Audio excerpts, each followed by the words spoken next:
हल्द्वानी में भाजपा का प्रदेश कार्यकारिणी बैठक, इसका दूसरा दिन है। कार्यकारिणी के दूसरे दिन मुख्यमंत्री पुष्कर सिंह धामी ने दीप जलाकर बैठक की शुरुआत की और इसके साथ ही सीएम धामी, प्रदेश अध्यक्ष मदन कौशिक, केंद्रीय राज्य मंत्री अजय भट्ट, प्रदेश सह प्रभारी रेखा वर्मा समेत तमाम पार्टी के पदाधिकारी मौजूद रहे।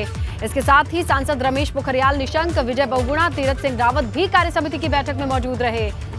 और इस बैठक में आपको बताएं 2 दिन की बैठक थी, कल भी मौजूद थे और आज भी इनकी मौजूदगी दर्ज है।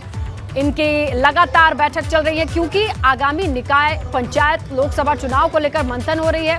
इसके साथ ही आज मोदी सरकार के 8 साल के कार्यकाल की भी कार्यकारिणी में चर्चा हो रही है। तो देखिए, दीप प्रज्वलित करके सीएम पुष्कर सिंह धामी ने शुरुआत की है। कार्यकारिणी में मुख्यमंत्री पुष्कर सिंह धामी, प्रदेश अध्यक्ष मदन कौशिक, केंद्रीय राज्य मंत्री अजय भट्ट, प्रदेश सह प्रभारी रेखा वर्मा समेत पार्टी के तमाम पदाधिकारी मौजूद रहे। इसके साथ ही सांसद रमेश पोखरियाल निशंक, विजय बहुगुणा, तीरथ सिंह रावत भी कार्य समिति की बैठक में मौजूद। कार्यकारिणी में पार्टी की आगामी कार्य योजना, निकाय, पंचायत और लोकसभा चुनाव को लेकर मंथन हो रहा है। इसके साथ ही मोदी सरकार के 8 साल के कार्यकाल को भी कार्यकारिणी में समझाया जा रहा है, उसकी चर्चा हो रही है।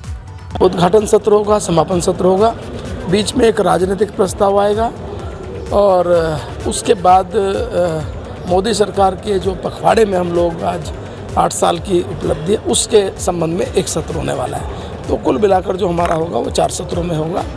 तो उसकी सारी रूपरेखा तैयार हो गई है। जनता के प्रति भी आभार व्यक्त करेंगे, कार्यकर्ताओं के प्रति आभार व्यक्त करेंगे, खास तौर पर जिन लोगों ने एक विश्वास करके 2/3 मेजोरिटी दी है उनके प्रति हमारा आभार रहेगा। कार्य समिति मोदी जी के प्रति अब आभार करेंगे जिन्होंने इस राज्य को पिछले 5 साल में बहुत कुछ दिया है। दूसरे दिन में सभी मंत्रीगण भी आमंत्रित हैं और संगठन के सभी पदाधिकारी आज आमंत्रित हैं और साथ साथ में पूर्व मुख्यमंत्री और सभी सांसद भी आज आमंत्रित हैं। निश्चित रूप से कार्य समिति में सर्वप्रथम तो माननीय मुख्यमंत्री जी की जो ऐतिहासिक जीत हुई है उस पर धन्यवाद भी और उस पर आभार भी जो है वो दोनों चीज़ें कार्य समिति के प्रस्ताव में जो है आज सब लोग अपना समर्थन देंगे। इसके साथ साथ मैं समझती हूँ कि जो हमारे केंद्र सरकार को 8 वर्ष पूरे हुए हैं और 8 वर्ष पूरे होने के साथ में जिस प्रकार से इस अमृत महोत्सव में जो अच्छे कार्य इन 8 वर्षों में हुए हैं उसके उल्लेख भी होंगे और उसका समर्थन भी होगा, उसके लाभार्थियों के साथ हो सकता है संवाद भी हो। तो देखिए, प्रदेश कार्य समिति की ये बैठक की तस्वीरें। मंच पर सीएम पुष्कर सिंह धामी, प्रदेश अध्यक्ष मदन कौशिक दिखाई दे रहे हैं और इस बैठक के जरिए जो इसका एजेंडा है वो भी साझा करते नजर आए, जहां पर कहना है कि 8 साल मोदी कार्यकाल के पूरे हुए हैं। जो केंद्र से मिली लाभ वाली योजनाएं हैं वो जनता तक पहुंचाएं, किस तरीके से पहुंचाएं, पार्टी संगठन की मजबूती के लिए क्या करना है, आगामी चुनाव के मद्देनजर कैसी रणनीति होनी चाहिए, ये तमाम चीजें हैं जो इस कार्य समिति की बैठक में डिस्कस हुई हैं, मंथन हुई है। बैक टू बैक बैठकों का दौर है क्योंकि सभी जिलों से बुलाए गए हैं तमाम पदाधिकारियों को, कार्यकर्ताओं को और ऐसे में उनको संबोधित किया जाएगा, उनके साथ चर्चा भी होगी, मंथन भी होगा।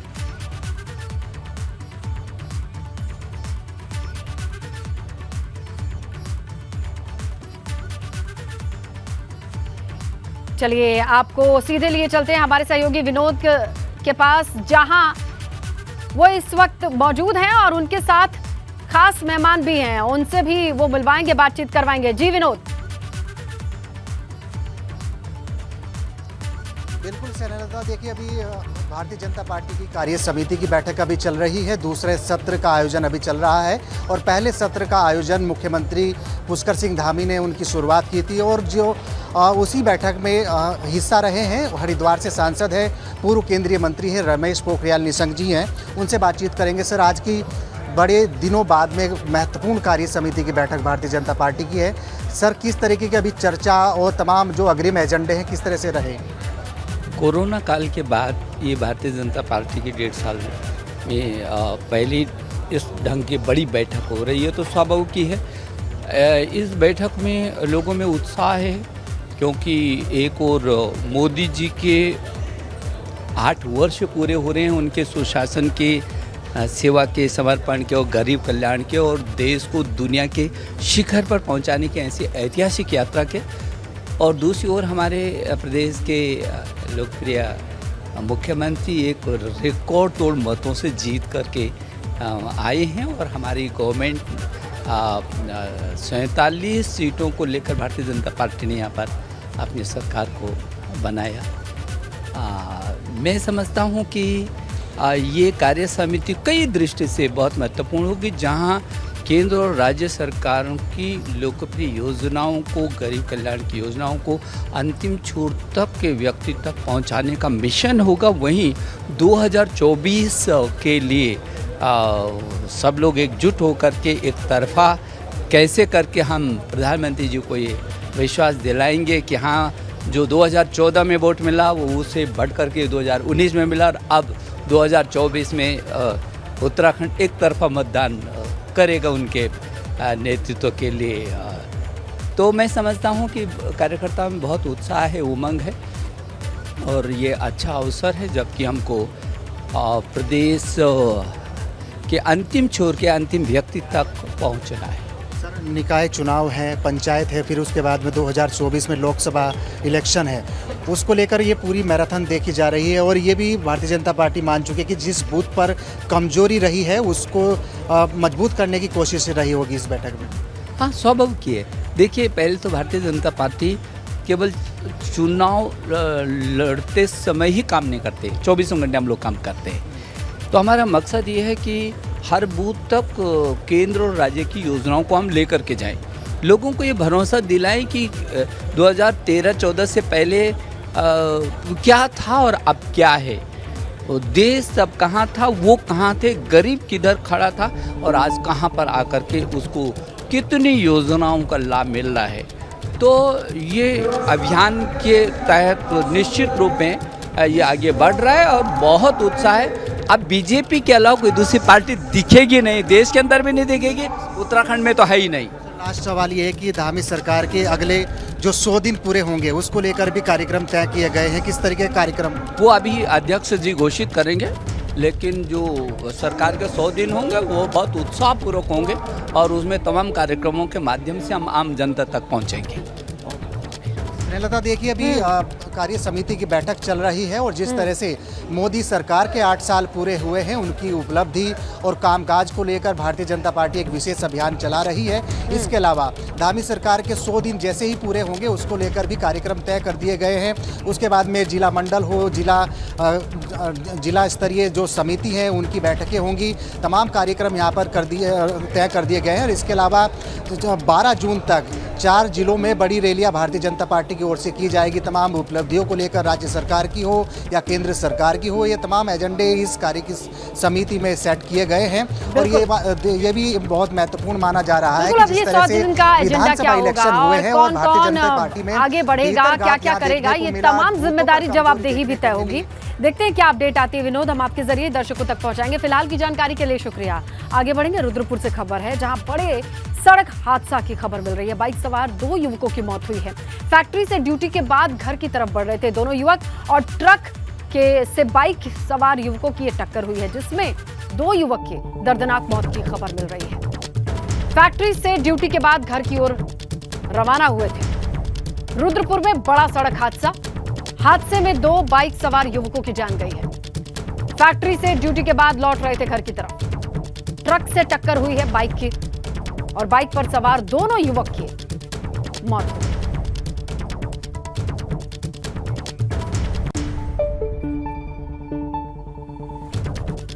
आगे बढ़ेंगे, 14 जून से उत्तराखंड के बजट सत्र की शुरुआत होने जा रही है। सरकार ने इस सत्र से पहले गढ़वाल से लेकर कुमाऊं तक सभी वर्ग के लोगों से बजट को लेकर सुझाव लिए हैं। इस बजट में सरकार का फोकस खास तौर पर रोजगार, पलायन, होम स्टे, कृषि जैसे क्षेत्र पर रहेगा। वित्त मंत्री प्रेमचंद अग्रवाल ने कहा, सरकार का फोकस है कि बजट में सभी वर्गों का ध्यान रखा जाए। एक संतुलित बजट सरकार लेकर के आएगी। कोशिश कर रहे हैं कि हमारा संतुलित बजट हो, जनता के लिए बजट हो। आप जानते हैं कि पहली बार हमने प्रयास किया है कि जितने भी स्टेक होल्डर्स हैं प्रदेश के, हमने गढ़वाल के अंदर भी और कुमायूं के अंदर भी, यानी गढ़वाल के अंदर देहरादून में और कुमायूं के अंदर नैनीताल में, उन लोगों से लगभग 6 घंटा दोनों जगह पे बैठ के हमने बातचीत की है। और अच्छा ये रहा कि इसमें माननीय मुख्यमंत्री जी स्वयं उसमें मौजूद थे। सभी के सुझाव उसमें लिए गए हैं उन सुझावों को भी हम अपने बजट में शामिल करने वाले हैं। कैसे रोजगार परख ये बजट हो, कैसे हम पलायन को रोकने के लिए हम इसमें बातचीत करें, कैसे हम बागवानी को फोकस करें, कैसे हम अपने यहाँ के स्थानीय उत्पाद को फोकस करें, कैसे हमारे यहाँ जिस प्रकार के स्टे होम की हम लोग बातचीत कर रहे हैं उसकी बातचीत करें। आवारा पशुओं की बहुत सारी जगहों से बात आई है, उसके लिए भी हम इस पर ध्यान इसमें रखते हुए बजट का प्राविधान करेंगे। यानी कि अनेकों इश्यूज होंगे, चाहे कृषि से संबंधित होंगे, व्यापार से संबंधित होंगे। देहरादून से बड़ी खबर मिल रही है। 10 जून को हो सकती है धामी कैबिनेट की बैठक। बड़ी खबर आ रही है। मीटिंग में आगामी बजट सत्र को लेकर के चर्चा हो सकती है। उपनल कर्मचारियों के त्रैमासिक प्रोत्साहन मामले में भी चर्चा हो सकती है। कैबिनेट बैठक में कई मसलों पर मुहर लग सकती है। बड़ी खबर देहरादून से 10 जून को धामी कैबिनेट की बैठक हो सकती है और मीटिंग में आगामी बजट सत्र को लेकर चर्चा होनी है। कैबिनेट बैठक में कई अहम मसलों पर मुहर भी लग सकती है। बड़ी खबर देहरादून से 10 जून को धामी कैबिनेट की बैठक होगी और मीटिंग में आगामी बजट सत्र को लेकर चर्चा। उपनल कर्मचारियों के त्रैमासिक प्रोत्साहन मामले पर भी चर्चा।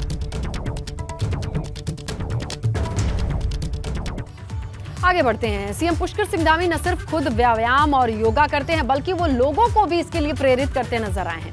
मुख्यमंत्री ने सोशल मीडिया अकाउंट पर एक वीडियो अपलोड किया है जिसमें वो एक्सरसाइज करते दिखाई दे रहे हैं, योग करते दिखाई दे रहे हैं। इसके साथ ही मुख्यमंत्री ने संदेश दिया है कि जिस तरह से संतुलित आहार से शरीर को पोषण मिलता है, उसी तरीके व्यायाम से शरीर लंबे समय तक निरोगी बने रहता है, शरीर को ऊर्जा मिलती है।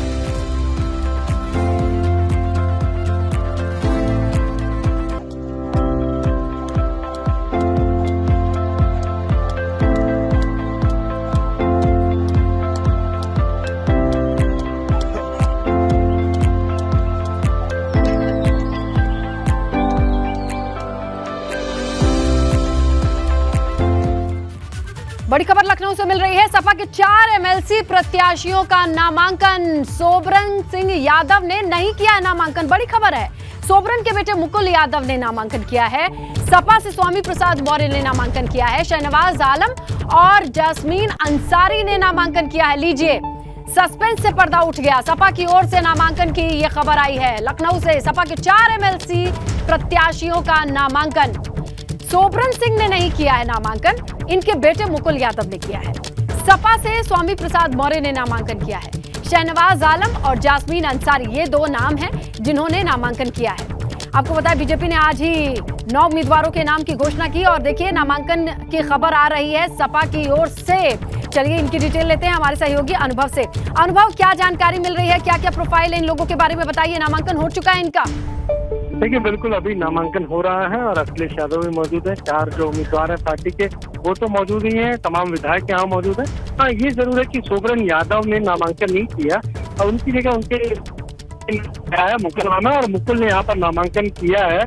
और अब यहाँ पर नामांकन की जो प्रक्रिया है वो पूरी हो चुकी है। अखिलेश यादव के साथ बैठकर आए थे स्वामी प्रसाद मौर्य, उन्हीं की गाड़ी से, और अब्दुल्ला आजम आए थे क्योंकि शहनवाज आलम जो है जिसने आज नामांकन दाखिल किया वो भी आजम खान के करीबी बताए जाते हैं। और इसके अलावा जास्मीन अंसारी जो अगर हम कहें जो पूर्व विधायक रहे हैं बसपा में, से पहले उनकी पत्नी भी रही, फिर चुनाव से पहले उन्होंने सपा ज्वाइन की थी कैसे जहाँ, और उन्हें भी पार्टी ने तय किया कि वो भी विधान परिषद जाएंगे। तो जो बात एबीपी गंगा अपने दर्शकों को पहले बताई थी कि इस विधान परिषद के चुनाव में समाजवादी पार्टी 2 मुस्लिम उम्मीदवार मैदान में उतारेगी, वो बिल्कुल एबीपी गंगा की खबर पर मोहर लगी है और 2 मुस्लिम उम्मीदवार यहाँ पर पार्टी विधान परिषद भेज रही है। इसके अलावा स्वामी प्रसाद मौर्य हो गए जो पिछड़ी बिरादरी से आते हैं, और इसके अलावा सोबरन यादव के बेटे मुकुल यादव वो भी पिछड़ी बिरादरी से आते हैं। तो कहीं ना कहीं अगर आप देखिए तो 2 अल्पसंख्यक समुदाय से, 2 पिछड़ी बिरादरी से समाजवादी पार्टी ने यहाँ पर उम्मीदवार उतारे हैं। और अब ये बिल्कुल तय है कि कोई चुनाव नहीं होगा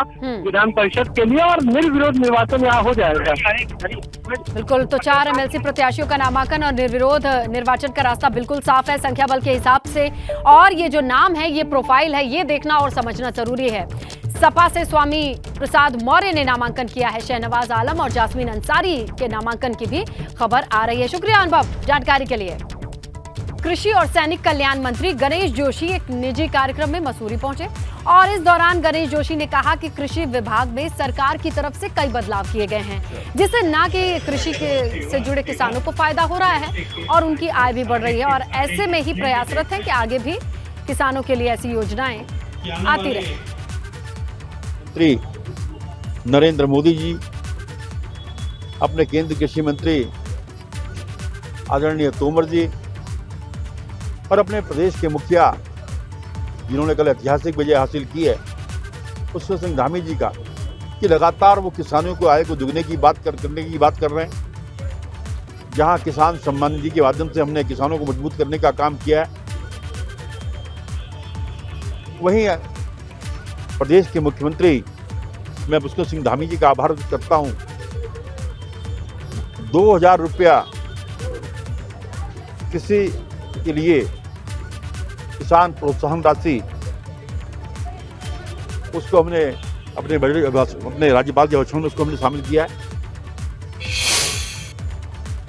अल्मोड़ा पहुंचे सांसद अजय टम्टा ने लोगों से मुलाकात की। इस दौरान लोगों की समस्याएं सुनी। इसके साथ ही अजय टम्टा ने कहा कि मोदी सरकार के अब तक के 8 साल के कार्यकाल के दौरान काफी काम हुआ है।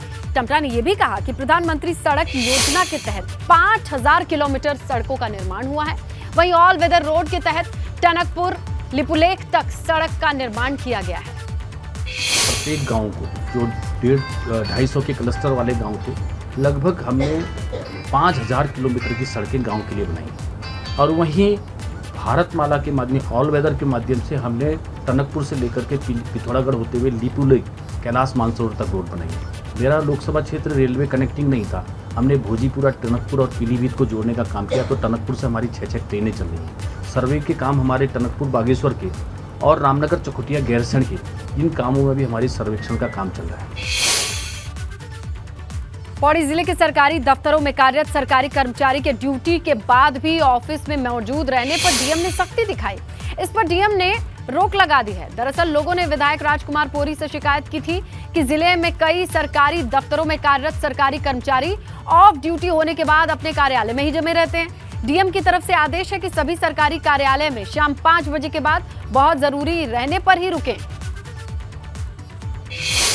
अधिकारी को बता दिया गया है कि अपने अपने कार्यालयों में इस तरीके का अगर गैर व्यवहार हो रहा है तो उसको रोका जाए और 5 बजे के बाद में सभी अधिकारीगण अपने अधिकारियों का आवश्यक रूप से इंस्पेक्शन कर ले। कोई अवांछित तत्व अगर वहाँ पे आकर माहौल बिगाड़ रहे हैं या फिर वहाँ पे गैर कानूनी कार्यवाही हो रही है तो उसके लिए संबंधित अधिकारी जिम्मेदार होगा। इसके लिए मैं सभी अधिकारियों को निर्देश जारी करूँ। इस संबंध में मेरे से कई लोगों ने जो है बात करी है।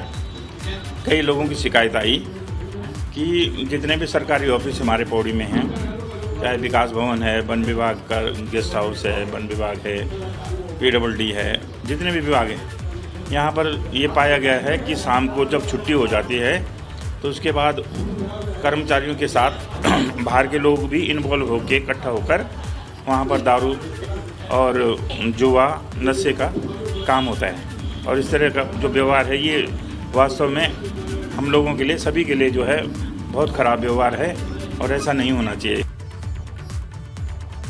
रुड़की में प्रशासन ने बरसात सीजन को देखते हुए ढंढोरा क्षेत्र के तालाबों का जायजा लिया। इस दौरान जॉइंट मजिस्ट्रेट और स्थानीय विधायक जल भराव वाली जगहों पर पहुंचे, समस्या के समाधान को लेकर बात की।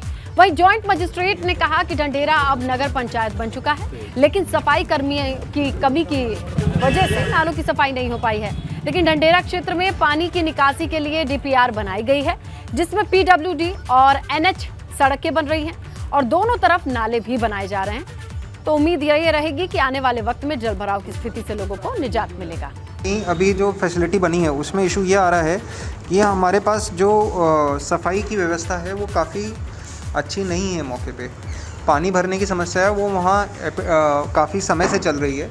तो उसके लिए ऑलरेडी कुछ लोकल लोगों ने कुछ काम कर रखा था, उसमें भी हम लोगों ने एक DPR बनवाई है, जिसके थ्रू हम वहाँ के पानी की निकासी के समस्या का हल कर रहे हैं।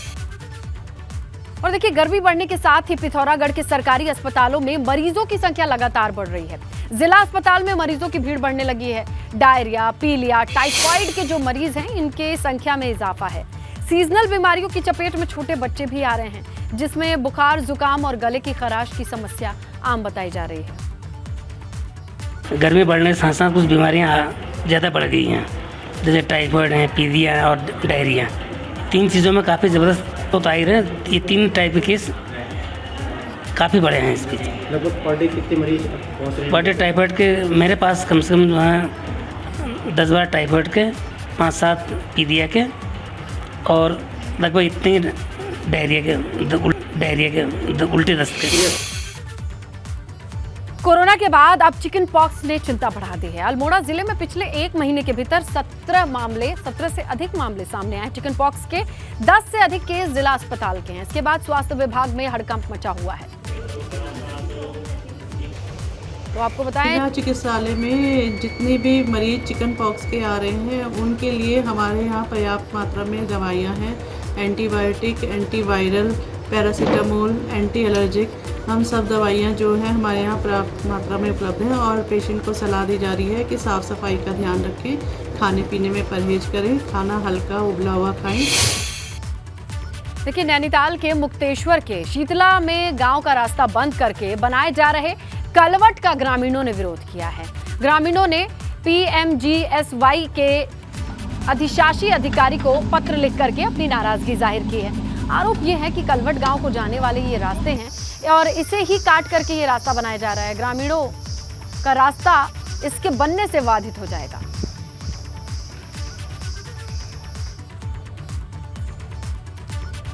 अल्मोड़ा में पुलिस की नकेल कसने के बाद भी नशे के कारोबार की बात करें तो वो थमने का नाम नहीं ले रहा है। जिले में पुलिस ने नशे के खिलाफ अभियान छेड़ा हुआ है। भारी मात्रा में स्मैक, गांजा, चरस बरामद करके तस्करों की गिरफ्तारी भी की गई है, लेकिन नशे की तस्करी रुकने का नाम नहीं ले रही है। वरिष्ठ पुलिस अधीक्षक का कहना है कि पुलिस नशे के खिलाफ कार्रवाई कर रही है। लोगों में जागरूकता आए इसके लिए लगातार अभियान चलाए जा रहे हैं। तो ड्रग तस्करी करने वालों के खिलाफ पुलिस ने कार्रवाई तेज कर दी है। अल्मोड़ा में SOG और कोतवाल पुलिस टीम ने मिलकर संयुक्त रूप से अवैध स्मैक की बड़ी खेप को बरामद किया है। नगर के बेस तिराहे के पास से करीब 28 ग्राम स्मैक के साथ युवक को गिरफ्तार किया गया है।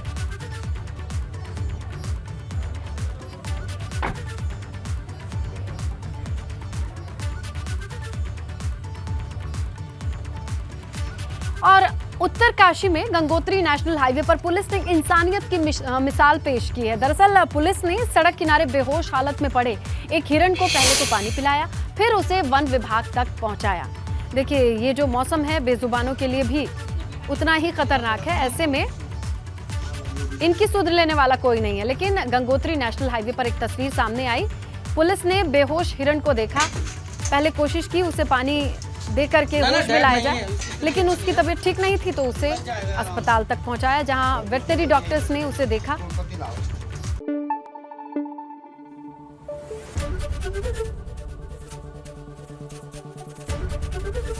ABP गंगा, खबर आपकी, जुबान आपकी।